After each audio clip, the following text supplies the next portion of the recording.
In today's episode, I'm talking to Half Magic founder and Euphoria's head makeup artist, Donni Davy.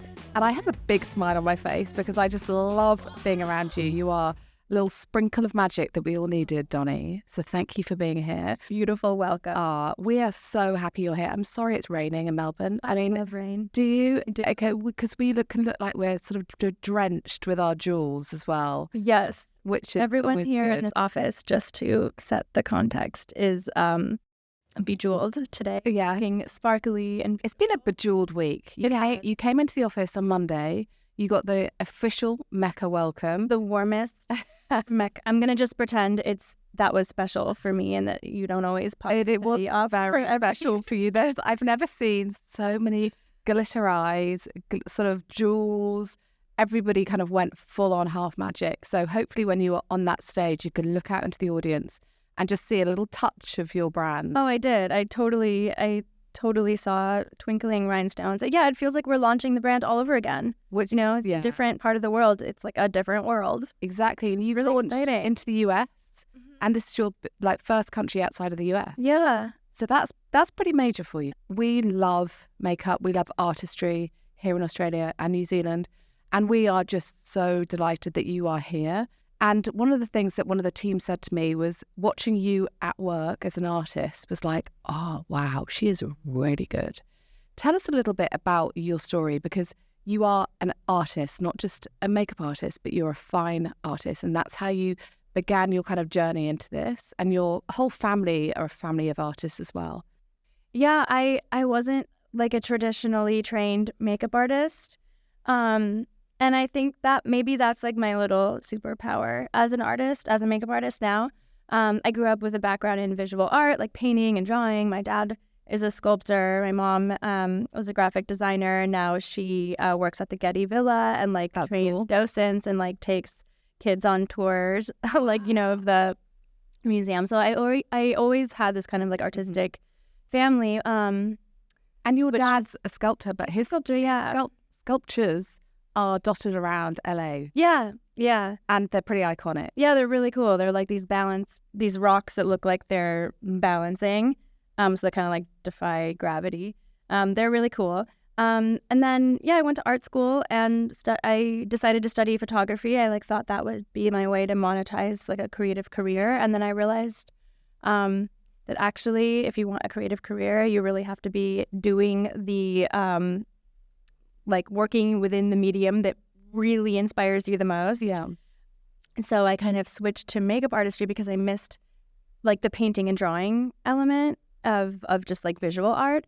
And then with reading scripts and all that, I love the backstory and kind of coming up with this whole secret language. It's not just personalities and personas as well. Yeah, not just making already beautiful people of Hollywood look more beautiful, but really kind of getting into the story of it all.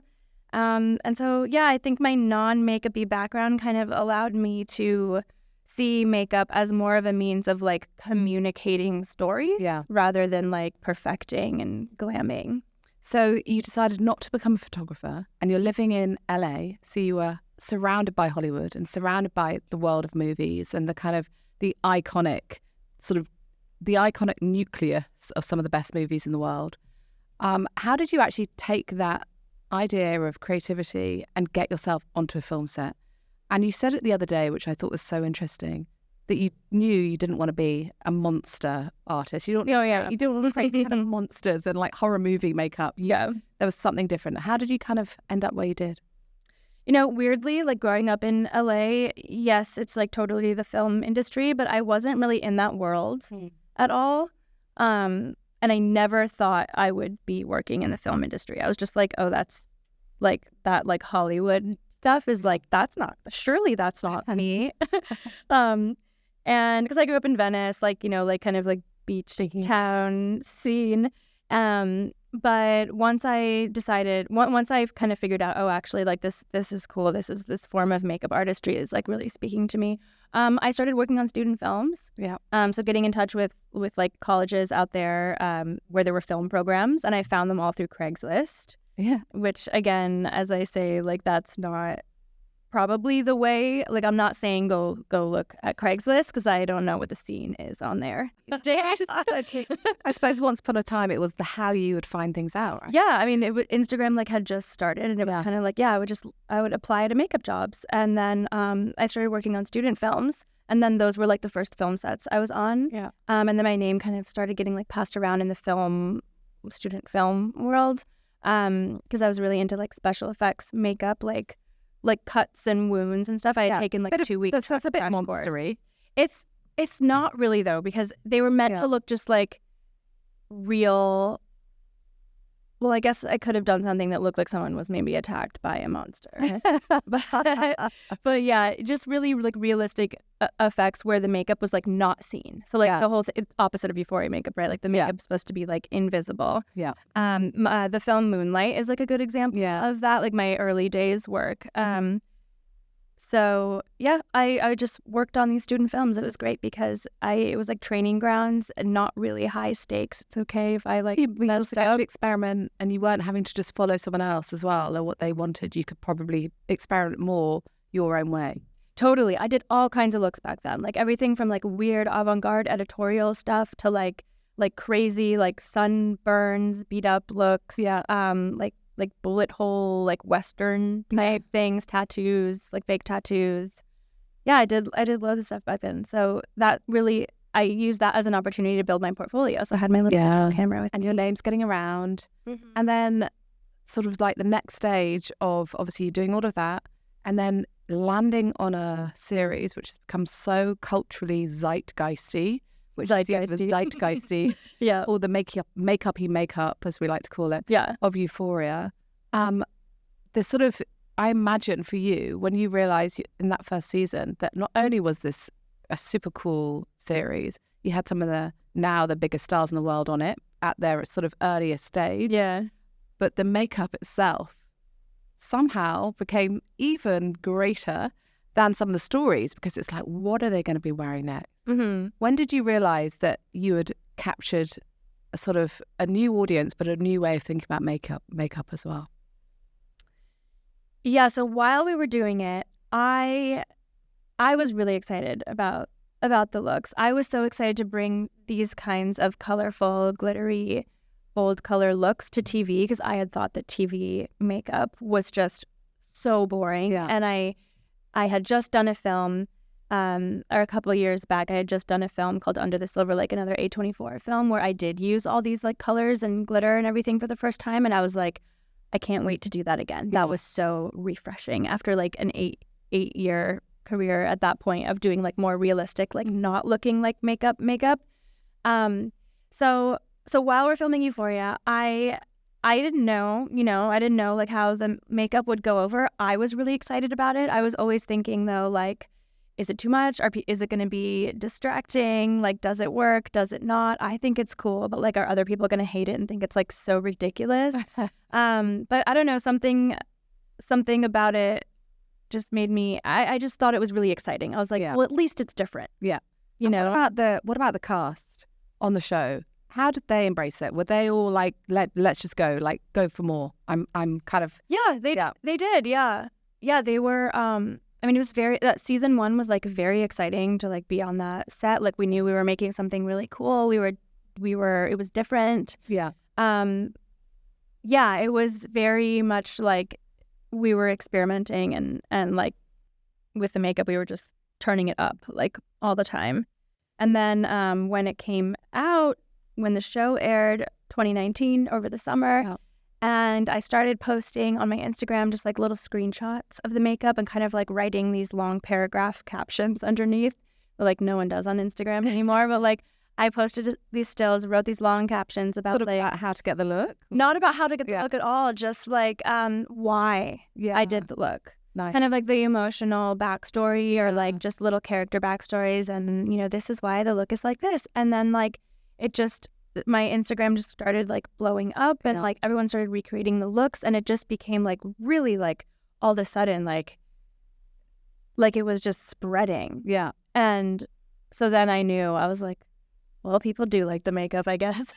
I mean, we were obsessed here. Yeah. And we were like, what is this girl doing? Like, she is completely changing how we think about makeup, but also not just makeup for like a party or an event. It was like, let's do this. Look at your eyes today. Like, beautiful glitter, the rhinestones, like for day. And I think you changed the approach to it in such a bold, unique way that I think it just captured imagination, and it was fantastic. I think it did that because we're used to seeing this type of makeup, maybe not exactly this thing, but like bolder, more colorful, more sparkly makeup looks. We're used to seeing those on stage, on runways, maybe in magazines, maybe like on celebrities for like certain events or like pop stars, but on people who are fully glammed, fully in like a costume. We're not used to seeing this kind of makeup on, you know, like relatable characters on TV. So I think that's what did it. It like really kind of bridged the gap between like the fantasy of this kind of makeup and like the reality of like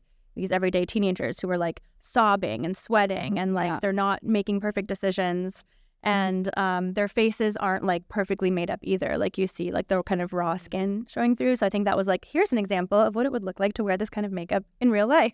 And I quite love that because it was the whole like Euphoria series. This obviously has like really dark undertones. Yeah. So the fact that you could bring this like slightly, you know, interesting and unique approach to the makeup to tell a story, it brought more soul to it.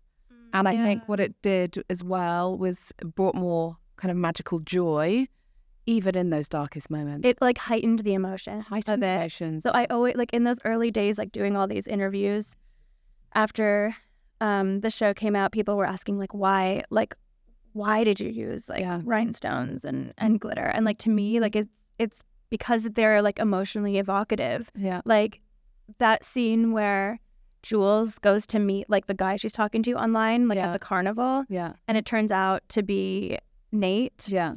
And like we're so up close to her eyes, and like you can see her eyes are becoming glassy. Yeah. Like with tears. And then she like turns her head and you see this fat rhinestone over here. Yeah. And it like twinkles. And to me, it's just so sad and heartbreaking to know that she put that sweet little rhinestone on her face in the beginning of that of her day, or in the beginning of her like, you know, okay, I'm going to the carnival tonight.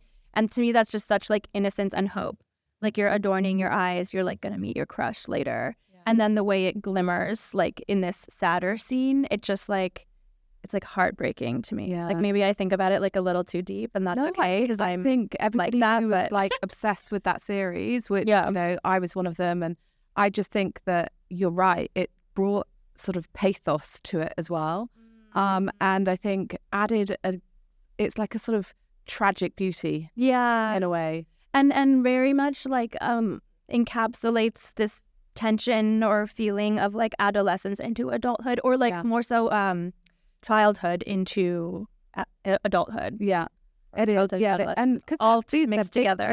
They're big themes, and they're like, you know, big emotions, and in a way, then have the big makeup, and I think the girls, you know, when with Sydney Sweeney, when she was trying to be more sort of Nate's type, like how you used makeup in that way as well was super interesting. Yeah, that was really fun because that's season 2 you're talking about. Like we got to be really unhinged with the makeup on her for that episode, or for that like like unhinged. It's like, oh my god, she's going all out. Yes, and each day it's like a different vibe. Like she's like trying all the different like TikTok trends. I was imagining like one day it was like really glassy skin, like so glossy. And then another day she shows up like as looking like Maddie, but like her own version, which was super fun. Yeah. And then like she tries like a bold, I think there's like a bold pink lip at one point, and she's just like swinging back and forth, just like manically, which I just like, I love that. It's just like so relatable. So relatable and so good. It's like trying to catch the eye of the guy at the school. Right. You know, you sort of manage to epitomize that so beautifully. So you've gone from doing this unbelievable sort of work on Euphoria, and then now we're sitting here with your brand in front of us and on us and all over us. And how did that come about? Because I imagine you had 1,000, 1 million people reaching out saying, let's do something. Let's create a line. Let's do a palette. Like what? How did you kind of end up saying, no, I'm going to do this myself? Well, part of it was during that summer, I was actually on another job, this like very different job in Georgia called the Underground Railroad. So this was an Amazon miniseries in like 1800s slavery. Yeah. That's the world we're in. It was a really hard job, really stressful, really hard. And I was just totally wrapped up in that at the same exact time that the Euphoria makeup was blowing up. So it was like very odd to be in that world. And I was the department head on this show, right? So I really needed to keep my eyes on the prize and like stay focused on my team and what I was doing. I didn't want to get too distracted by the Euphoria stuff, but I also knew like, whoa, this is like out of control. Yeah. Like, and so other brands, like you said, were reaching out, and I just thought, oh, that would be so like instant gratification. I kind of course I'd love to come in to like whatever it is, a factory. I had no idea back then, and like pick out the colors I want and like just see them in a palette. Like that would be so great.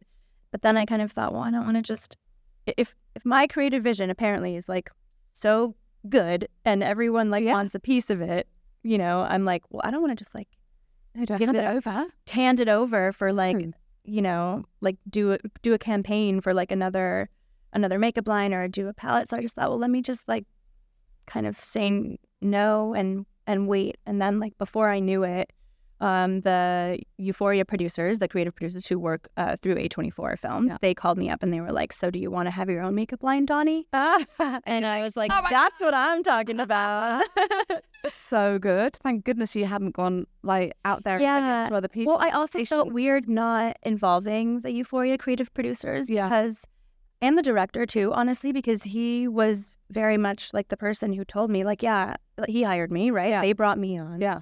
And he's like, I want you to like really go wild with the makeup. So I kind of felt like I'd be like cheating on them if I like went and just was like, oh, I just gave this whole vision that we sort of, you know, it's a collaboration really. Yeah. Like with all the, you know, with the whole producing team, because they're okaying it essentially. And they're like encouraging me. They're like, yeah, Donni, keep going. Go. It's like you're helping tell the story. Yeah. So it's like, and then it's woven. Without any story, there's no work to be done. So I felt it was collaborative and that I'd be like cheating if I like went and just like did. So you've got another makeup line. So you sort of agreed to do it with them. Yeah. Oh yeah. Instantly. And at the same time had your little baby. That was 2 years later. So we worked on the makeup line for a couple of years, launched it in 22, May of 22. And I had my son just a couple months before. So you had two babies. Yeah, at the same time. You had your baby and your the human one. The human baby and your half magic sparkly one. Full magic baby and then half magic baby. Yeah. Pretty much at the same time.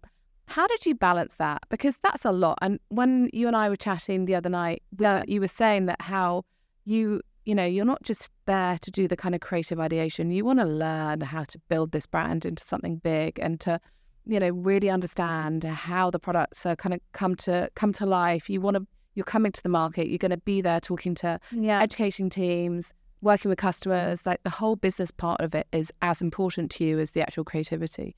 How did you balance that? Because it's a lot, right? When you've got a little baby as well. Yeah, no, I don't balance it. I haven't learned that part yet. I just have like no free time at the moment, and it's just like it's been like a wild couple of years. So I haven't hit the balance quite right, and then like also the like self-care part of that balance. That's not even. Yeah, did you? That's have not even massage the other night. You said you did yesterday morning. That's good. Okay, so I did that, and that was amazing. But no, the balance is something I'm like chasing and working on for sure. But in a way, what's been cool about having a baby is that it kind of puts stuff in perspective, and I like don't get as like wildly stressed out and like spirally as I used to. Yeah.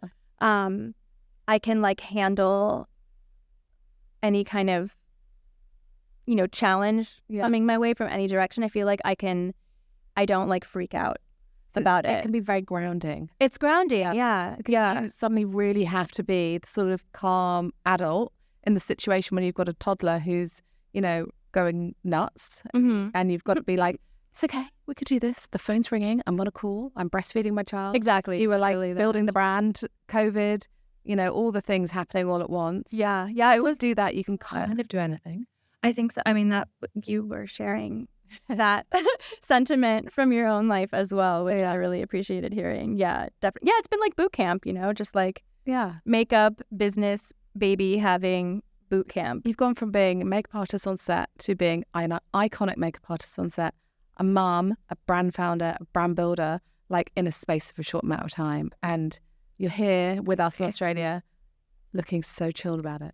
Oh my God, thank you. Well, I think that's because I have an incredible team with me at Half Magic, and you guys have been insanely amazing at Mecca. So I am really lucky to be surrounded by really supportive people and like having a great team behind me that like handles their business. And it's the coolest brand.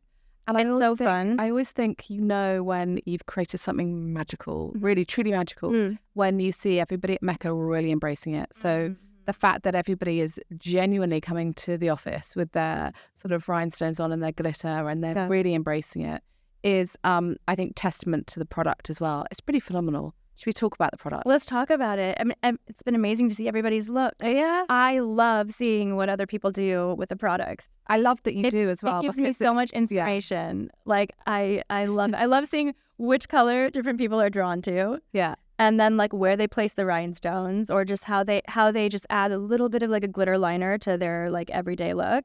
It's so fun to see. But the rhinestones are, I think, such a win. Yeah. Like, wow.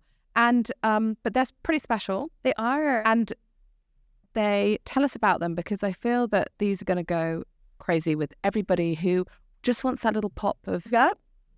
Well, they're medical grade adhesive stick-on rhinestones. So I'm really proud of that. So basically what that means is they're basically stickers. They come, you don't need any glue. They stick better than your typical stick-on rhinestone that you might get like on Amazon. Yeah. And they stay on. They stay really well. So they're very high performing. They're very shiny, very sparkly. And then the medical grade adhesive is also hypoallergenic, which is fantastic if you have sensitive eyes and you're placing gems around your eyes. And they're just so easy. They're so easy to use. And I wanted them to be so easy that even someone who's never worn like makeup before, who maybe just wants to do like a fake piercing or just like a little rhinestone decoration around their eyes can do it and feel like they're in a safe place and that they can actually do it. So when I last saw you in LA, I came home and I spent like 3 hours with you just playing with all the product. And I came home with some of the product. And my little 6-year-old, he was like, can you put all of these gems on because we went to a party all over me. Like, can you make me look gorgeous? And I was like, sure thing, Jack. And honestly, he went to this party with all this stuff. So sweet. So I think I love little boys and gems. It transcends like generations as well. Yeah, they're just face decorations. And I often talk about them as like, it's almost like face jewelry. Yeah. Especially like how you're wearing them. Like you have I'm not wearing earrings today, but you have your earrings on. And it kind of just is a continuation of that almost. Like it almost just looks like a little accessory jewelry moment for your face. Like it weirdly just makes so much sense. It makes like you don't look crazy at all. And I think what is so lovely when you see people who've just like used the gems as like an eyeliner, like just sort of sweep up your eye and kind of like highlight as well. Yes, Hannah the other day for the summit had the tiny rhinestones. She had like a little bit of brown eyeliner on underneath her eyes, like a smoky brown eyeliner underneath her eyes. And then she put the tiny size of the rhinestones just like spaced out all under her eyes. Then this little guy here, this product, did you tell me this was your favorite? I think you did.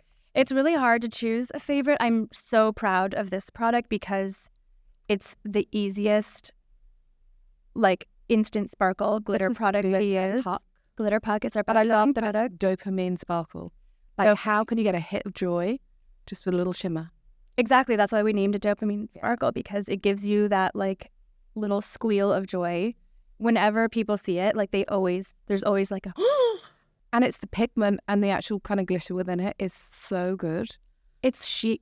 It's like chic. The chic glitter, the grown-up glitter, but also like the gateway to glitter. You know what's cool about it is it's so compatible with other products. Like you could just have your everyday makeup on, say you wear like a matte eyeshadow and you're like, you just want to add a little sparkle, just pop that on top. It's like a pressed glitter, it just goes right on top, no fallout, and it doesn't like interact with the makeup you have underneath. It's just like it just always behaves. Like it does, and it's so good. And these as well, they are so easy to use. So that is like our next step up from Glitter Puck, and like it's a liner, right? So it's like a gel liner. You can put it all over your lids or just use it as an eyeliner. Since it's like a wet product, you have to wait for it to dry or like have a little handheld fan. Super easy to use. Yeah. But that'll give you that like super sparkly look. Like that'll give you that like Euphoria, like sparkle, what you think of when you think of glitter. And the Glitter Puck is sort of like the more neutral, anytime glitter. Tell me about my favorite product, which is your eyeliner, which we have here. Okay, so this is pretty special. Yes, this is Magic Flick eyeliner pen. So you can see that the tip is like a blade shaped. And what you can do here is you can kind of use different sides of it. It's kind of like a calligraphy pen. You can almost use it like a stamp. You can like stamp in your eyeliner. You can swoop it in, do the flick with your flick with this little chap here. So we have this. You can free ball it or you can use our wing magician tool as like a little guide, a little like straight edge, and you just draw your wing in.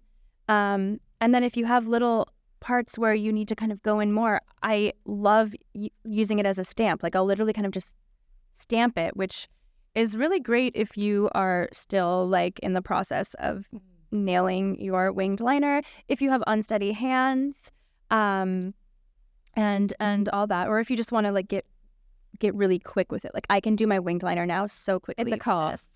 Of course, in the car, anywhere, and just quick. Like I'm not lying, it used to take me ages to do my winged liner. So these are our kind of OG winged liner helper This tools. is like an iconic product. Iconic duo.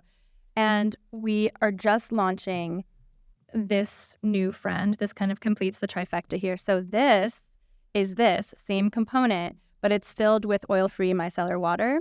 So basically, it's a corrector pen. So you can't get it wrong.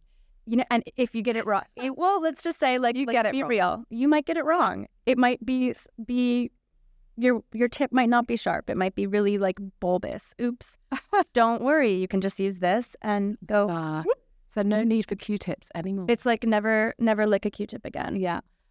So these three together, this is like the iconic trifecta of the winged liner. I really just want people to feel empowered, like they can try, even if they're new, even if you're trying winged liner on yourself for the first time and you're like 40, that's okay. Like I want you to feel like you can, like I got you, or 80. Yeah, that'd be good. Or 9. Or 9.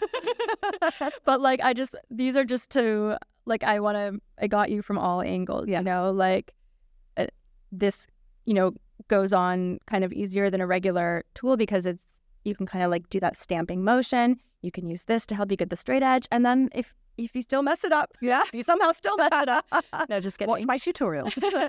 Then you got this. And you can also use this for like lip liner cleanups. After you do your mascara, you have like a little, you know, smudge or something. You can use this. This is just so like good. Always have it in your bag. And then we have these, and these are called paper foam. So these are fully compostable, fully home compostable. So sometimes you'll see that certain packaging is compostable, but you actually have to like go to a facility. And like, if you do that, that's really iconic and wonderful for you. But and for the world. Exactly. So we wanted to make these truly compostable. Like you can actually put them in a plant.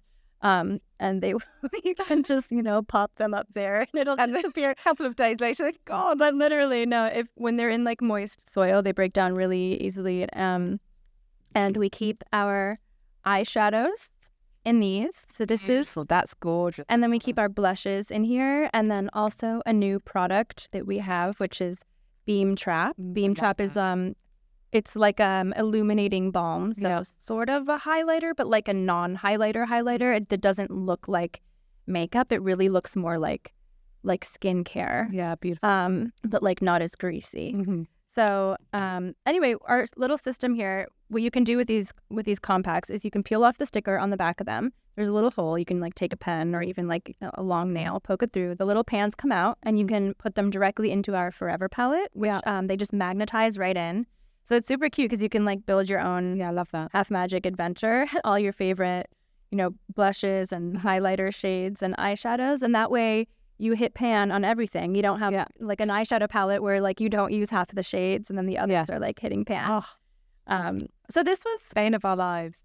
So this has been like an interesting experiment and like a bit of a risky choice to put forward a compact that's the opposite of what people traditionally associate with luxury. Yeah. So these formulas are all super luxurious, super high-end, gorgeous formulas, but they're in this like weightless packaging. So it really challenges that notion of like luxury equals heavy, luxury equals like magnets and mirrors. Luxury stuff. Luxury, the whole concept of luxury is really about life, right? And it's like not just about a product, it's about how you live your life. And so I think I love genuinely like care about sort of, having a compostable element with your makeup, this is a great option. Absolutely. And I would venture as far as to say like this is like new luxury. This is what luxury like should look like moving forward. And I hope it does inspire other brands to also, challenge the way they do their packaging. For sure. Absolutely. I love that you've thought about all these pieces. You've got great formulations. You're thinking about how people should use the products, but you're thinking about the world and the environment as well. It's kind of like a guilty feeling, like knowing that we're creating products, like more products is like, do we really need more products? But like, come on. Yeah, we do. Yeah, sometimes. Yeah, so do. And but so it really makes me feel. I mean, we use like PCR plastic and all that. Like we don't use any virgin plastic. Yeah. But it makes me feel better about just like our, impact. A little less guilty about putting more things. I think everyone is going to love playing with the product, playing with the looks, creating their own Donni Davy looks. And their own, and hopefully if they can tag you as well, then you get to see some of these looks as well. Yeah. You want everybody to show you what they're doing, and oh my god, I love inspiration from them as well. Even when people add like the tiniest little glitter like to their everyday look. I mean, it's so inspiring. I love to see it. It's so exciting for me to see how people like elevate their everyday. And then I'm excited also for not just the already like makeup lovers to use the brand, because what they do will be like iconic and amazing. I love to see that. But I want to also break through to the more like sort of basic with some of our other formulas, like our like super long wear lip liners, the Sculptitude lip liners, our glitter glosses, our blushes are so lovely. They're like a cream powder combo hybrid, like they kind of feel like a marshmallow. Our setting spray, beautiful eyeshadows. So there's something for everyone. There's something for everybody, and we cannot wait to get it launched into Mecca. And for everybody here to really just enjoy the sort of beauty of Half Magic. Now, before we wrap up, we're going to do a little quick fire round. So hold on to your seat. Donni, what time do you wake up, and what is the first thing you do in the morning? Well, my toddler sleeps in bed with us, so I wake up at about 8:15. First thing we do is good. Yeah, it's not bad. He goes to bed kind of, because he's like a cool little dude. He's a cool little dude. He does what he wants. He goes to bed late. We wake up at 8:15. We scramble. It's a mad scramble. I wake up. I look at my son and like give him a hug, and then I like try to wake him up. He's a very sleepy guy in the morning. And then we're just all scrambling to get out of the door and get dressed and go. We do not have a peaceful, like lovely morning routine at all. It's just like chaos, and it's fun. Yeah, and that's the beauty of like family, right? Yeah, no, I like that. I love it like that. And what time do you go to bed? And what is the last thing you do at night? I go to bed. I get in bed at like 9:30, but then I'm like on my phone. Then I'm putting the kid to bed. Yeah, and like we're reading or watching Curious George or whatever. I'm just like trying to get him to fall asleep, and then I watch ASMR videos. Yeah, I love the ASMR TikToks that are makeup application, skincare, or hair brushing. Yeah, and I'm addicted to them, and I fall asleep every night getting my hair fake hair brushed through ASMR videos. That's so funny. Yeah. It's like you're living and breathing it. And I probably fall asleep at like, I don't know, 11:30, midnight. Yeah, so you've had 3 hours indulging in that. Yes. Perfect. Just catching up on other like social media things. And then I have to get That's ready the for creative ASMR. brain. Just I get a little night owly. yeah, I love that. Yeah. If you were a beauty product, what would you be and why? A stick-on rhinestone. Because you can I'd be a everyone. I'd be a medical grade adhesive stick-on face gem. You're the instant, as you call it. Yes. What is the non-half magic beauty product you put on to lift your spirits and why? You know what I love is the shampoo in colors, like hair colors. Oh yeah. That is like I actually like wish I did that more often. It's just such a big hassle to wash my hair in general. I try to have lots of hair. Yeah, I try to just get in there and out as quick as possible. But if I want that like kind of just like spiritual like uplift, like I will do the light pink wash, or there's like conditioners too. Yeah. I'll do that in the shower and come out with like light pink hair, and it's such an uplift. I love And that. so fun. So every day you're a new Donni. I mean, not every day, but It's weird. yeah. What movie do you wish you could watch again for the first time? Velvet Goldmine. Yeah, that movie really, I don't know if anyone here has seen that, but that movie really like changed everything for me. Yeah. What song is the soundtrack to your life right now? Probably Pink Pony Club yeah. at Chapel Roan. So good. And on that note, thank you so much, Donni. Please don't leave Australia. We want to keep you forever. I love it here. Yeah, well, I what do really you like do. about it other than the Melbourne coffee? I mean, to be honest, I've really mostly been surrounded by the fabulous people of Mecca. So I love everyone in the Mecca universe. Everyone's so stylish and so nice and lovely. Melbourne was really different than I thought it would be. I don't know if I was expecting such a big, bustling city. Okay. The food's been great. Yeah, good food. I mean, now that I'm all the way here in Australia, I'm like, I should be seeing the whole country. Yeah. You could Like, be I here wanna- for a while. Yeah. Come back I again. want to see the kangaroos and the koalas and Yeah. do all the things. Bring your son as well. Yes, next. Because you've got us. Yeah, he would love it. Yeah. And when you go to Sydney as well, it's Mhm. quite a different vibe, but I think you'll love it too. Yeah, I'm excited to see Sydney. Yeah, the New York and LA of Australia. Exactly. And then next time you're here, you've got to go around the whole country I and see know. everybody. Right. Yeah. I will. Okay. All the animals. Well, let's book it in.